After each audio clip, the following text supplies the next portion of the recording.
Você está ouvindo uma ministração da comunidade cristã de Três Coroas. Que essa mensagem possa edificar sua vida. Mas esse ano, eu queria dar uma revisada no ano. E esse ano, uma das coisas assim que eu meditei bastante foi sobre os reis de Israel. Eu quero compartilhar um pouco sobre isso com vocês hoje, mas vai ser bem pouquinho. Que em janeiro ali a gente vai ter mais uma oportunidade, eu queria me aprofundar um pouquinho, principalmente sobre o rei Davi e Salomão, o que aconteceu ali. Mas então hoje o foco vai ser um pouquinho no rei Davi.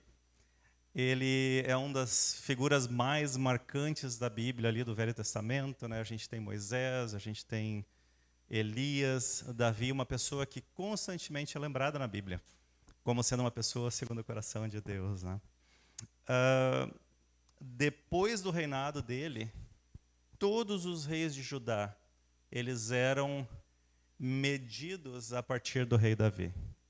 Todos eles. Não se eles haviam sido perfeitos, se eles haviam sido queridos, mas pela orientação do coração deles em relação a Deus. Como é que era o coração deles. Então, em Reis, ali tu vai ler bastante. Cada vez que fala de um rei, vai ter uma frase assim: esse rei fez o que era reto perante o Senhor, como fez Davi, o seu pai, ou ele não andou nos caminhos do seu pai Davi. Isso vai ser, todos os reis de Judá vão ser comparados com essa orientação de coração. E são poucos que andaram retos de acordo no caminho. Na tribo do norte, no reino do norte, não foram nenhum, mas eles não eram comparados com Davi, eles eram todos comparados com outros. Mas uma das coisas que chama muita atenção de Davi, de como é que ele levou o reino dele, é a humildade que ele chegou no relacionamento dele com Deus. Tudo aquilo que aconteceu na vida dele, que foi moldando, que foi formando, que foi quebrando esse cara que começou jovenzinho, que até o final da vida dele, né, até hoje a gente fala dele, e ele foi uma figura que também apontou para a realidade do Messias que estava vindo, né?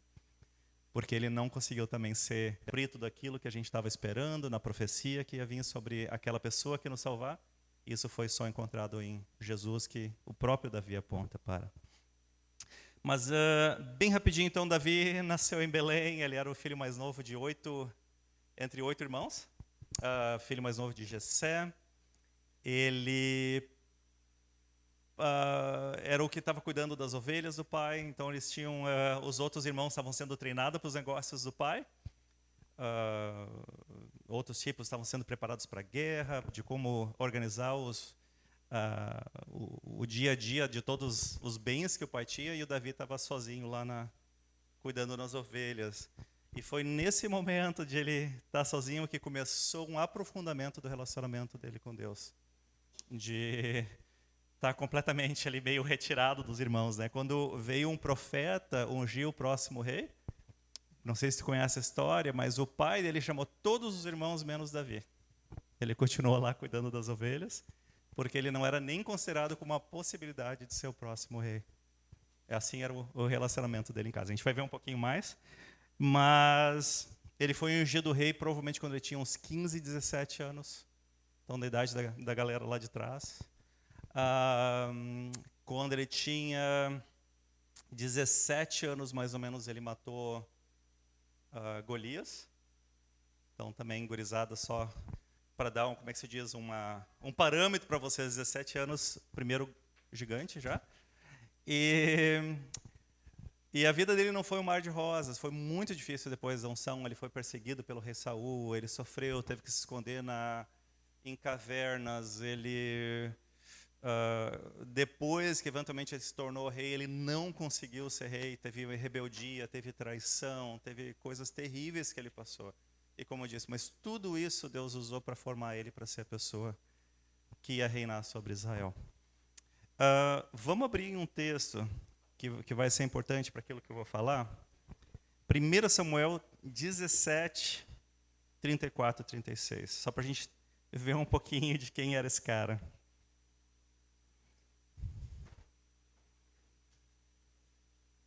1 Samuel 17, 34 e 36.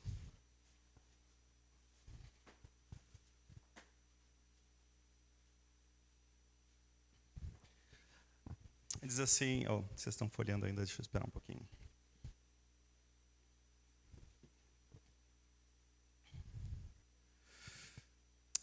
Quando Davi se apresentou para o rei Saul para tentar lutar contra Golias, eles estavam um pouquinho assim, sem certeza se deveriam deixar um gurizão lutar contra esse cara que podia deixar toda a nação escravizada depois. E essa foi a resposta de Davi para ele. Assim, teu servo toma conta das ovelhas de seu pai. Quando um leão ou um urso vinha e levava uma ovelha do rebanho, eu ia atrás dele, eu atinjo eles com um golpe, eu livro a ovelha da sua boca. E quando se vira contra mim, eu pego pela juba e começo a dar golpe até matar ele.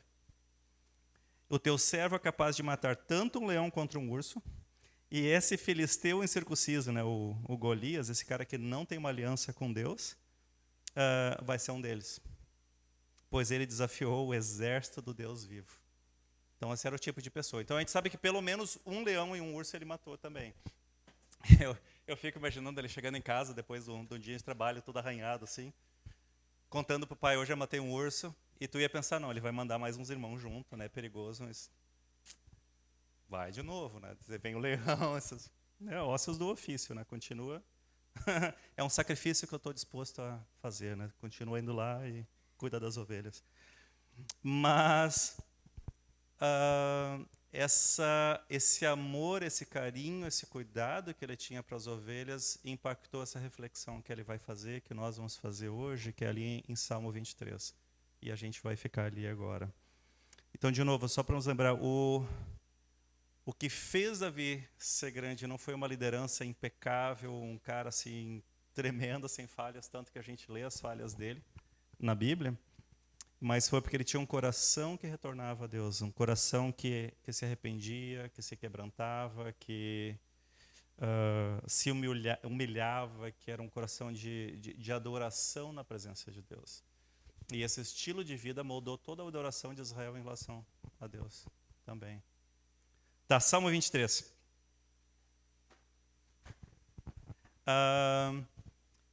A maioria dos teólogos, eles acreditam que o Salmo 23 foi escrito quando Davi já era um pouquinho mais amadurecido, ele já era rei, e tinha alguma coisa acontecendo na vida dele que ele vai e reflete sobre esse salmo, sobre as experiências dele como pastor, ele vai relacionar isso com Deus. Vamos ler todo o salmo, depois a gente vai por partes explicando o que estava acontecendo ali. É bem interessante. Ele diz assim, o Senhor é o meu pastor, de nada terei falta. Em verdes pastagens, ou pastagens verdejantes, me faz repousar e me conduz a águas tranquilas. Restaura-me o vigor, guia-me nas veredas da justiça, por amor do seu nome. Mesmo quando eu andar por um vale de trevas e morte, não temerei perigo algum, porque tu estás comigo. A tua vara e o teu cajado me protegem ou me consolam, me confortam. Preparas um banquete para mim à vista dos meus inimigos, e tu me honras, ungindo a minha cabeça com óleo e fazendo transbordar o meu cálice. E eu sei que a bondade e a fidelidade me acompanharão, me seguirão todos os dias da minha vida, e voltarei à casa do Senhor enquanto eu viver. A gente tem duas imagens ali que Davi está refletindo sobre Deus. A primeira sobre um bom pastor, e os dois últimos versículos ali, ele reflete em Deus como sendo um bom anfitrião, alguém que recebe um hóspede e cuida bem dele. Então vamos indo versículo por versículo e ver o que ele aprendeu de todas essas batalhas, essas lutas em relação a Deus. O primeiro versículo, se a gente pode voltar, vocês podem acompanhar na Bíblia de vocês, ele começa assim, o Senhor é o meu pastor. E talvez a gente não entenda a profundidade disso, mas todos os líderes de nações no Oriente Médio Antigo eram chamados de pastores das suas nações. Quer ver? Vamos pular um pouquinho. Eu vou cortar algumas coisas para a gente poder ter tempo de aproveitar o nascer de novo, o batismo que vai acontecer. Mas aqui vamos ver, 2 Samuel 5:2, bem rapidinho. Vocês de repente não precisam abrir, a gente pode olhar. Mas quando Davi estava sendo apontado, né? Isso no passado mesmo, quando Saul era rei, eras tu quem liderava Israel nas batalhas. E o Senhor te disse: você pastoreará Israel, o meu povo, e será o seu governante. Então, ser pastor e governante eram sinônimos. Tem outros versículos que a gente não precisa ver, mas Faraó era considerado pastor do Egito. Os líderes da Babilônia, eles eram os pastores da Babilônia. Então, Davi chega na velhice dele, ele diz assim: tu é o meu pastor. Eu sei que eu estou liderando a nação, mas é tu que tem cuidado de mim. É tu que tem sido quem realmente está governando. Ele podia ver na vida dele que Deus havia provido, havia cuidado, mesmo que ele passou coisas terríveis, né, quando ele passou dificuldade. Mesmo quando ele teve que se esconder de Saul, mesmo quando ele teve que se esconder do exército de Saul, ele viu que Deus tinha guiado ele até ali. Ele vai refletir um pouco mais. Mais uma coisa bem simples, mas eu acho tão importante, quando ele diz: o Senhor é o meu pastor, o verbo ali no hebraico é ativo. Ele não foi pastor, ele não será o pastor, ele é ontem, hoje e amanhã. Ele continua pastoreando Davi. Ele chega na vida dele e diz assim: é tu, eu me submeto à tua liderança, porque é tu que cuidas de mim. Outro ponto, a continuação do versículo, né? A melhor tradução, que dá o melhor nuance ali para o hebraico, seria: de nada eu sentirei falta. Às vezes a gente pode ter essa tendência de pensar: eu vou ter tudo, porque tu é meu pastor, né? E entrar nessas teologias de prosperidade, mas não é isso que ele está falando. Ele está falando: quando eu estou na presença do pastor, quando eu estou sendo guiado por ele, eu não sinto falta de outras coisas. E é bem interessante que nessa época aqui, eu não sei vocês, mas cada passadinha que eu dou no Instagram tem propaganda de alguma coisa para comprar, né? Tá tudo ali, compra, compra, compra. E talvez a gente, essa é a pior época do ano de sentir falta de alguma coisa, porque estão toda hora te promovendo. E o que ele está dizendo é que se tu está engajando nessas coisas, tu fica olhando, se teu foco te distrai, sai do Senhor e vai para outras coisas, tu começa a sentir falta. Mas no momento que tu te foca no pastor, no que ele está fazendo, tu não sente falta, porque ele supre a necessidade da tua alma. Eu não preciso ter um novo carro para me sentir melhor, porque eu já me sinto bem. Eu não preciso ter uma TV maior para assistir a Copa do ano que vem, porque eu estou bem, eu estou contente na minha alma por causa do pastor, e ele vai continuar a elaborar um pouco mais sobre isso. E outra coisa sobre de nada eu terei falta, ou eu não sentirei falta de nada, é que o foco volta para o pastor, não volta em mim. Volta de quem é esse cara, que tipo de pessoa que ele é, a qualidade dele, o caráter dele. Isso se volta para o pastor e não para a minha necessidade. 2. Em verdes pastagens, ele me faz repousar. Isso eu acho muito legal. Antes de mostrar umas fotos ali, a gente vai para as fotos agora, 1 a 5, mas imagina na tua cabeça, quando tu lê esse versículo, o que vem na mente? Tá, mas eu já vou dar uma palhinha para vocês, não é aquelas fotos ali de trás. Quando os israelitas falavam de verdes pastagens, não era essa grama assim da Suíça, que tinha ovelhinha lá, tudo pastando. Vamos mostrar a primeira ali. Tá vindo. Tá, o lugar das pastagens verdes de Israel para as ovelhas era essa parte aqui do deserto de Negev. E ele não tinha muita chuva, e a maioria das vezes que tinha alguma coisa de água vinha do Mediterrâneo, que a brisa vinha de manhã, trazia um pouquinho de umidade no ar. E tinha época de chuva também, a gente vai ver depois. Próxima foto.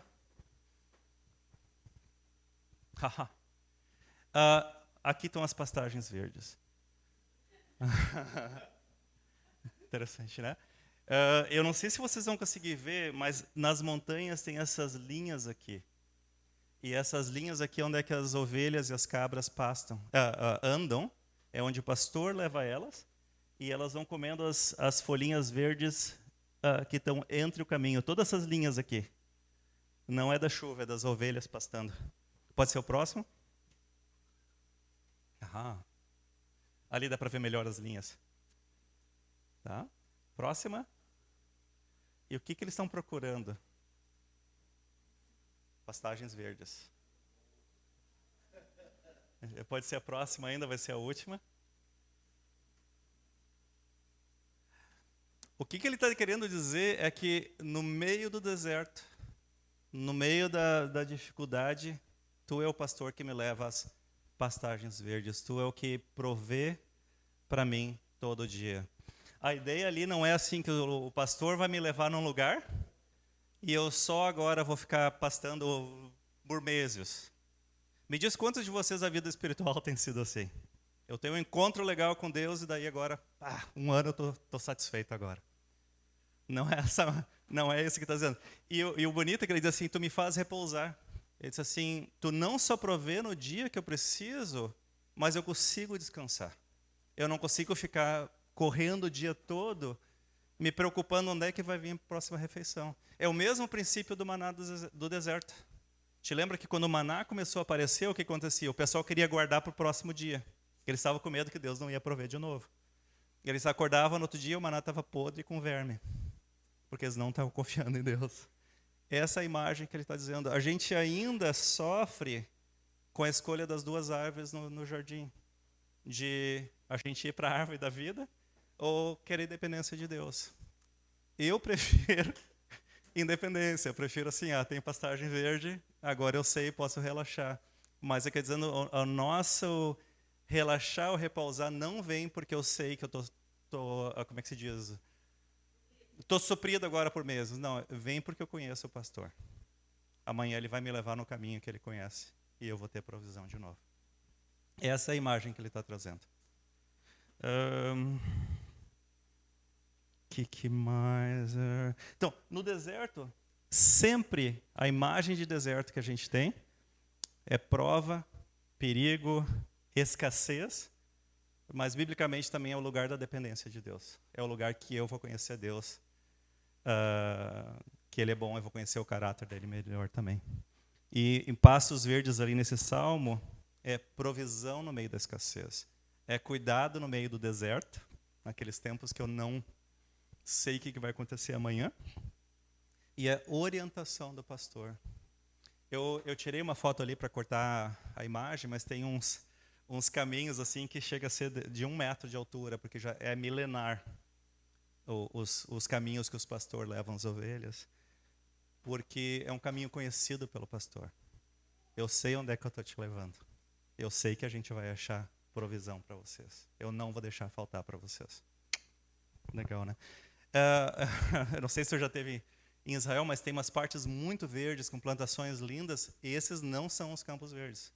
O pessoal que plantava grão não queria cabra perto e ovelha, porque não ia ter comida.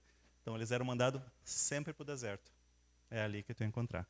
E é isso que, de novo, Davi está refletindo. Próximo versículo. E me conduz a águas tranquilas. Pode ser a segunda imagem das águas tranquilas. Aqui tem uma correntezinha ali.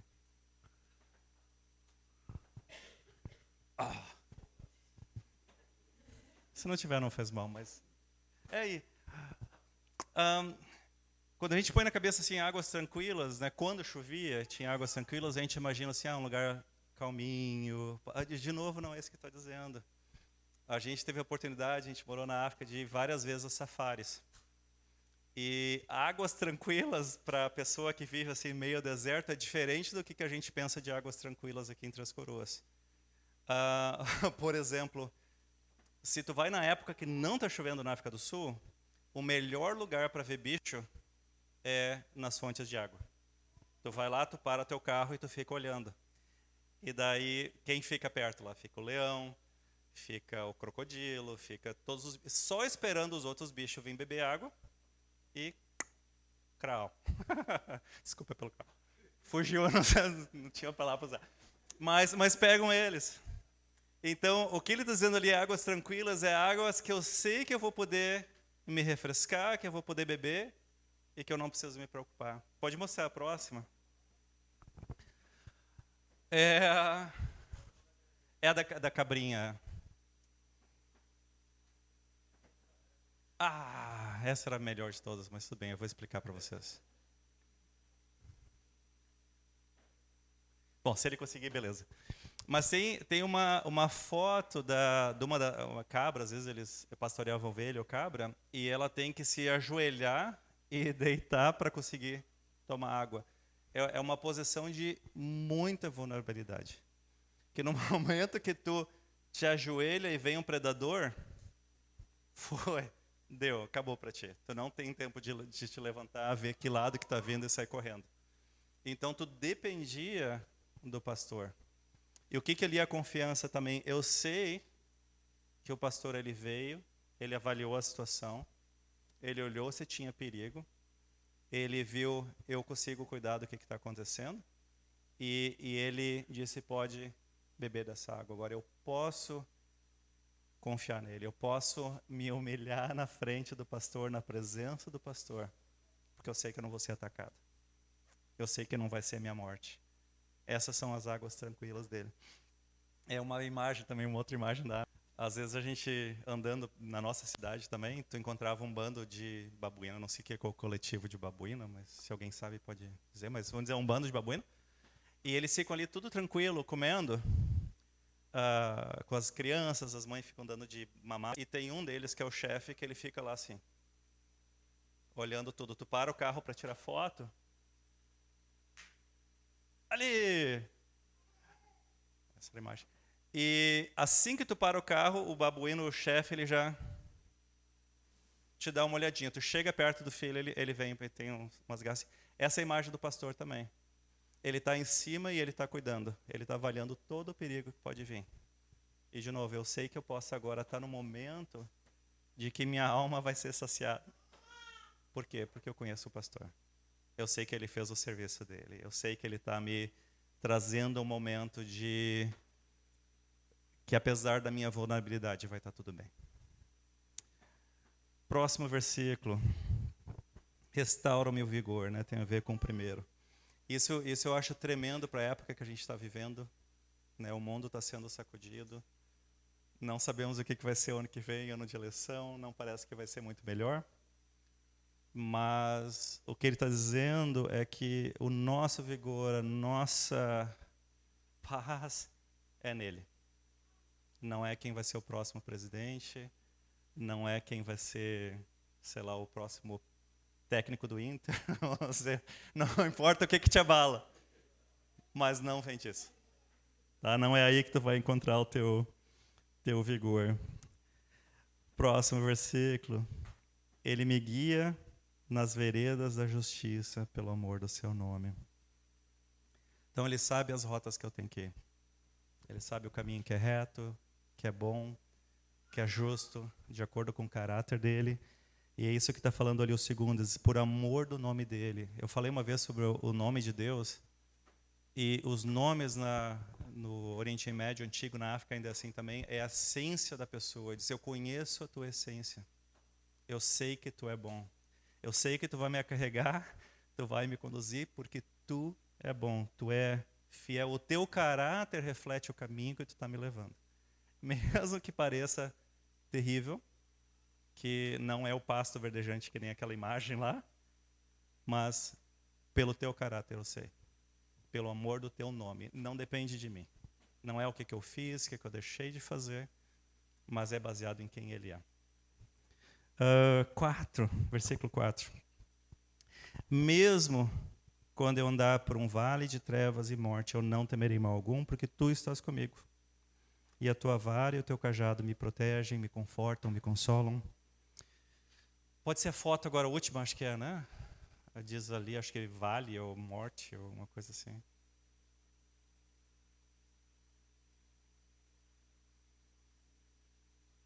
Enquanto ele está tentando achar ali, eu vou explicando para vocês. Os vales a gente parece terrível, mas de novo é porque é um lugar de vulnerabilidade de novo. Porque ali eu tenho, às vezes, o lugar que tem a grama, o lugar que eu vou encontrar pastagem, ele está nos lugares que são mais escuros. E é um lugar mais perigoso também. Porque se os predadores vêm em cima e eles dão um corridão na descida ali, não tem como escapar. Eu vou ser pego, não tem para onde correr. Eu estou limitado no espaço que eu tenho. E ele fala ali, mesmo ali, eu não preciso temer porque eu sei que está comigo. Não porque o perigo não é real. O perigo é real. Mas eu conheço o pastor. É porque eu conheço o pastor que eu não vou temer nada. E é tremendo isso, quando chega aqui. Olha só o que a gente já passou.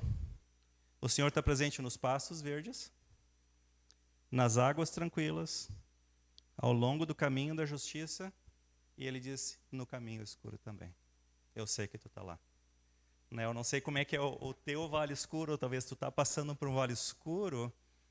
Davi provavelmente estava numa situação de guerra, estavam sempre sendo atacados, né, podendo perder o reino, as mulheres serem levadas como escravas, todo mundo morrer, e alguma coisa estava acontecendo. E ele disse, mesmo nesse vale, eu sei que o perigo está lá, eu sei que é sério, mas eu sei que tu está comigo.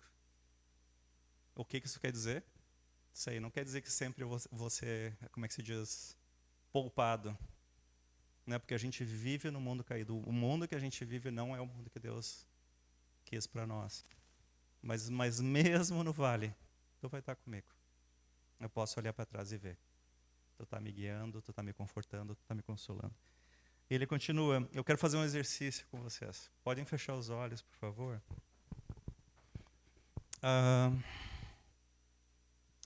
Pensa naquele lugar assim que é o lugar que tu consegue conectar melhor com Deus. Talvez é um canto na tua casa, talvez é sala, talvez é dentro do carro. Mas pensa, tu está lá. Né? Tu está entrando na presença de Deus. Tu está escutando os barulhos que tu escuta geralmente quando tu está naquele lugar, está sentindo o conforto daquele lugar. De repente aparece Jesus. Ele puxa uma cadeira, ele senta bem de frente a ti. E ele te olha nos olhos.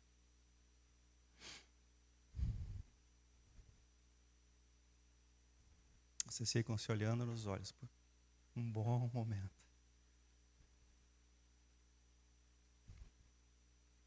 O que ele está sentindo por ti? O que ele pensa sobre ti? O que talvez ele está dizendo para ti?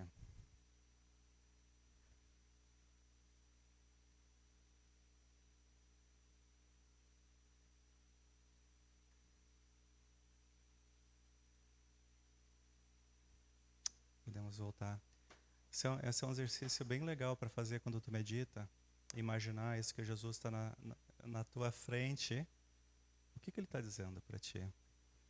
O C.S. Lewis, ele dizia que o que tu acha que Deus pensa sobre ti é a coisa mais importante sobre ti. E é interessante essa próxima frase ali do versículo, que o Davi fala, a tua vara e o teu cajado me protegem. Então, dependendo da imagem que a gente tem de Deus, a gente interpreta essa parte diferente, talvez. Por exemplo, a vara era um toco, assim, com uma bolinha na ponta, algo um pouquinho mais maior. E o objetivo da vara não era para ser usado contra a ovelha, era para ser usado contra os inimigos. Tá? Ela defendia o rebanho de pastor, de lobo, de ladrão, de leão. Eu ia preferir ter uma outra coisa contra um leão, mas tudo bem. E era para impor autoridade sobre qualquer ameaça que viria. De novo, não era para ser usado contra a ovelha. Mas se a gente tem uma ideia errada de Deus, seja dos nossos pais, da nossa criação, o que aconteceu na nossa vida, a gente pensa, não, a vara é para mim. A vara vai ser usada contra eu. Era para proteger as ovelhas dos perigos. Espiritualmente, Deus protege e cuida. O que ele estava falando, né? Deus confronta as ameaças. Ele não deixa a gente ficar sofrendo. Ele é um Deus de justiça. Ele vai confrontar a injustiça, a doença, seja lá o que está acontecendo. E ele exerce autoridade. Ele tem autoridade sobre os inimigos que vêm contra nós. Aqui vem aquela imagem de Davi. Que tipo de pastor que era? Se vem um lobo, um leão, um urso e pega minhas ovelhas, eu vou atrás. Eu tiro da boca e se eles vier contra mim, eu vou matar eles. essa imagem que ele está refletindo no imaginário deles, é assim que Deus é conosco. Ele não vai deixar quieto. Ele vai atrás, vai perseguir e ele vai liberar. Tá? E Deus não vai fazer menos do que eu faço para as minhas ovelhas. Esse é o Deus que ele estava refletindo. E daí diz assim, e o teu cajado também me protege, né? E o cajado é aquele que a gente vê nas imagens assim dos desenhos, que era aquele com uma curva. O cajado era usado para guiar, era para orientar as ovelhas. Eu acho tão legal as coisas que fala aqui, era usado para guiar, se elas estavam andando no monte ou num bando, não sei, de novo, coletivo de ovelha. Rebanho. Ele puxava para o lado. O ganchas caiu num buraco, naquele vale lindo, tirar do buraco. Esse era o objetivo do cajado. Se tu te desviasse do grupo, do rebanho, era para te trazer de volta. Na cabeça, de novo, de Davi, se tu te desviar no deserto, tu tá andando sozinho, tu vai morrer. Tá? O pastor não permite, ele traz de volta para o rebanho, porque é ali que tem segurança. Está debaixo de mim, na minha proteção, está com o grupo. O objetivo era manter o rebanho unido. E eu acho lindo essa imagem. Tá? Faraó ainda existia, ainda tinha faraó no tempo de Davi. O que era a imagem do faraó? Não sei se já viram um sarcófago. Ele está com os braços cruzados, ele tem um cajado, que é esse do ganchinho, dizendo: eu sou o pastor do Egito, eu sou o líder, eu sou o que domina. E no outro lado, ele não tem uma vara para os inimigos, ele tem o quê? Um chicote, um flagelo, que era para impor dominância. Se tu não me obedecer, se tu não entrar debaixo de mim, eu vou te castigar, eu vou te subjugar. E eu sou o pastor. E Davi reflete, contrasta com esses reis e diz assim: Deus é o meu pastor. Ele não tem o flagelo, mas ele tem algo que me protege contra os inimigos, né? Espiritualmente, o que o cajado significa? Deus guia, resgata, nos mantém perto. Né? O que acontece às vezes tem uma situação que faz nos voltar para Deus. Às vezes é Deus, esse cara está na hora, volta, te aproxima, não anda sozinho. Não vai ser bom. Por que ele faz isso? Por que o pastor faz isso e não faz que nem o faraó? Por causa do caráter dele. Ele é bom por causa do amor que ele tem pelo nome dele.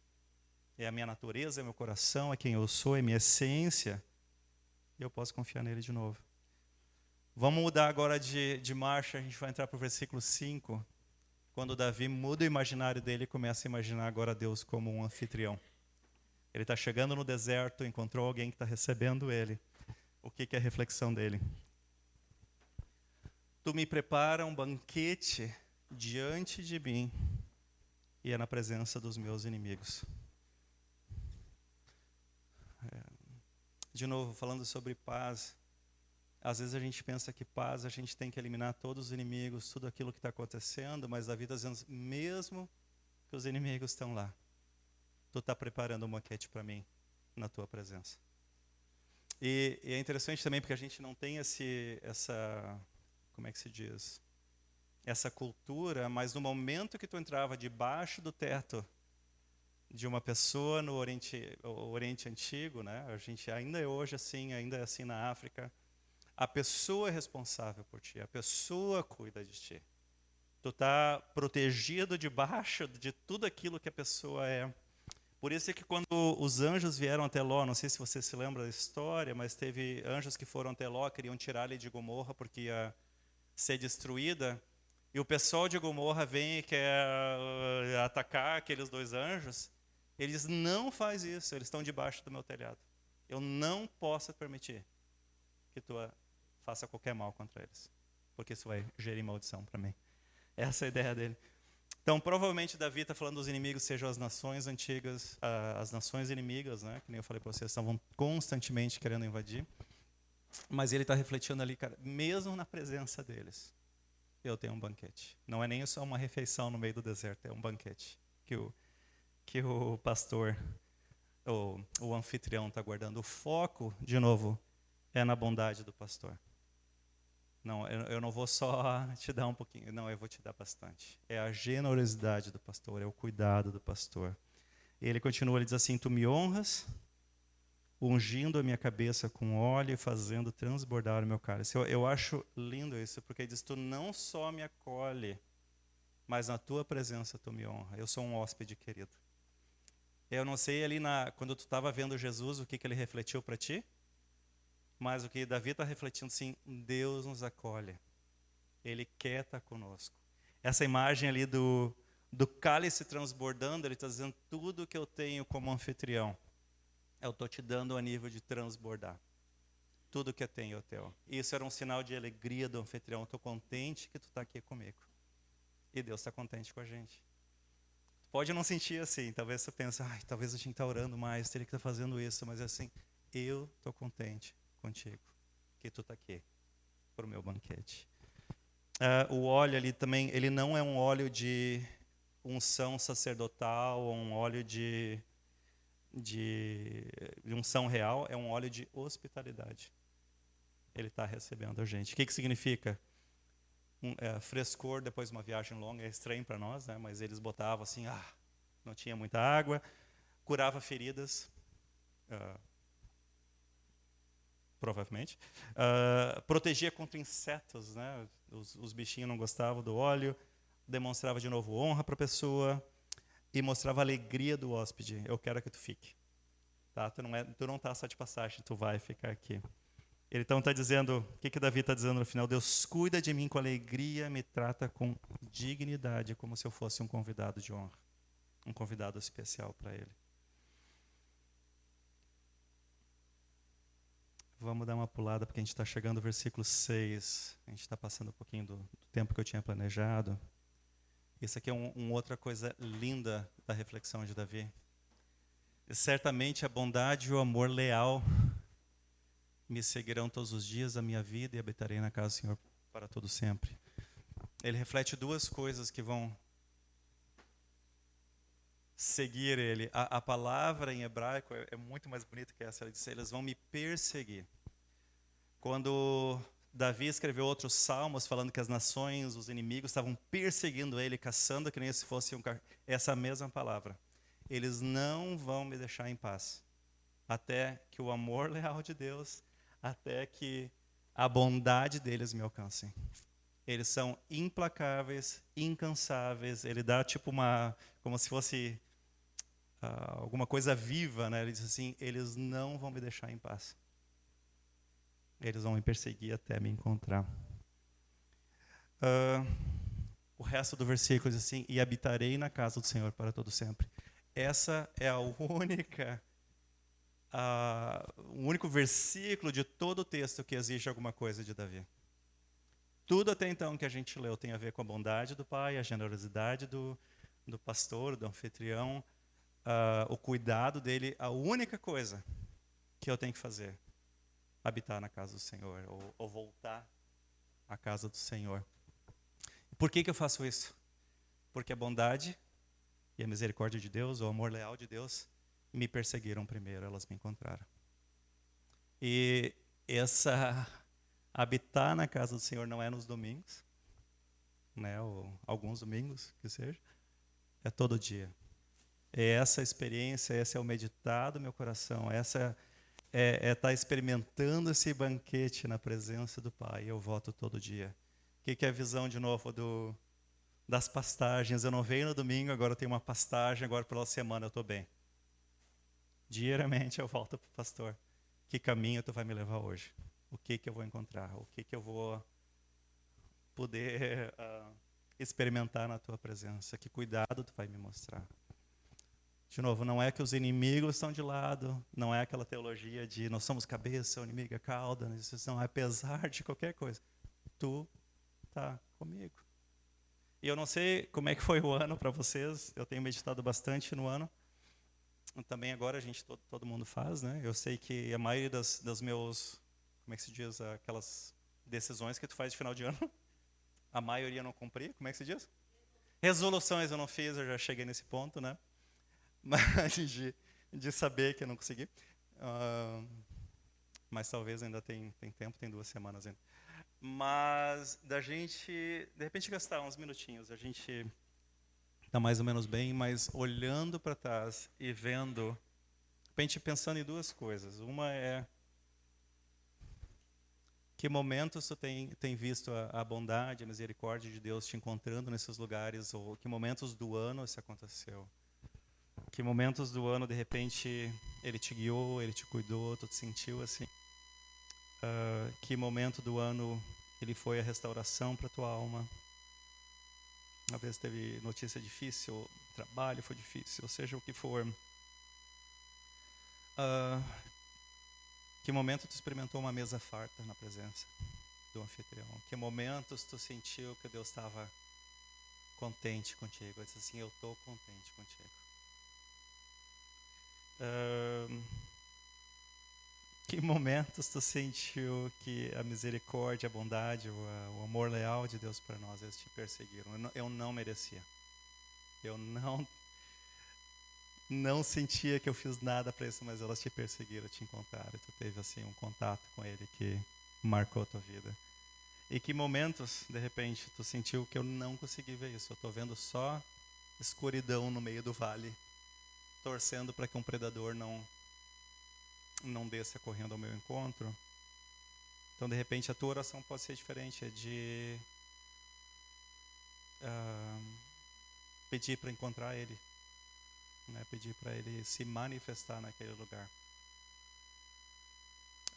a presença dos teus inimigos. E talvez seja alguma outra coisa que o Espírito te revelou, não sei, mas vamos gastar uns 1 minuto, 2, meditando sobre isso. Transforma esse meditar do teu coração numa oração. Talvez,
Pai, bom pastor, anfitrião generoso, nós queremos te agradecer por esse ano. O ano não está acabando ainda, mas refletindo no ano.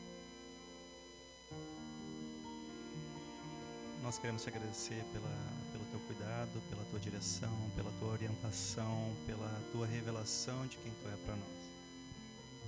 E naquelas situações que a gente ainda não faz sentido do que aconteceu, ou que a gente ainda está passando, que a gente possa estar te encontrando no vale, na sombra. Eu peço que o Senhor esteja dando uma nova revelação de Ti para nós, para que a gente possa ter esses momentos assim como Davi diz: eu não vou temer, porque eu te conheço. Eu sei que o caminho que eu estou indo agora é bom porque eu te conheço. Que a gente possa, em cada situação, a gente estar ciente da tua presença, da tua mão, da tua condição, da tua bondade. E continua, Pai, sendo esse bom pastor, esse bom anfitrião, que a gente possa, assim como Davi, chegar assim: eu vou continuar voltando à tua casa, eu vou habitar, eu vou viver, eu vou mudar minhas coisinhas, vou morar lá na tua habitação, lá onde é que tu tá. Porque não são essas coisas, não são os presentes, não são isso tudo que o mundo tenta oferecer em troca. A gente sabe que tu é o presente, tu é a paz. Em nome de Jesus. Amém.